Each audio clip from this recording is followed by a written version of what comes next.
Jangan bergantung pada siapapun di dunia ini.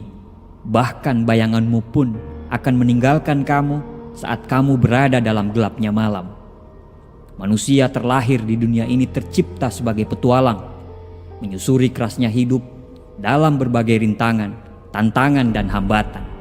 Kita tidak bisa hidup dan berpangku tangan sedangkan dunia terus berubah. Kita harus berjuang karena hidup kita pantas untuk diperjuangkan. Tapi berita buruknya adalah tidak semua orang setuju dengan apa yang kita lakukan. Tidak semua orang percaya dengan apa yang kamu yakini. Dan pada akhirnya, kamu harus berjalan sendiri untuk mencapai apa yang kamu impikan. Dan pada saat itu, kamu hanya berteman dengan keyakinanmu sendiri. Ketakutan terbesar kebanyakan orang adalah mereka terlalu peduli terhadap pendapat orang lain. Mereka berhenti hanya karena pendapat orang lain. Dan parahnya, mereka juga bisa gagal hanya karena pendapat orang lain.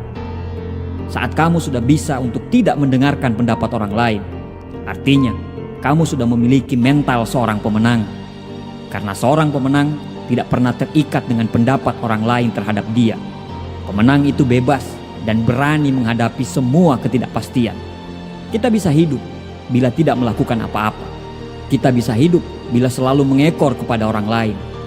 Tapi, apakah itu yang namanya hidup? Kapal memang sangat aman bila kapal tersebut berada di tepi dermaga. Tapi, bukan untuk itu kapal dibuat. Kapal dibuat untuk mengarungi kerasnya gelombang ombak samudra. Begitu juga dengan penciptaan kita sebagai seorang manusia.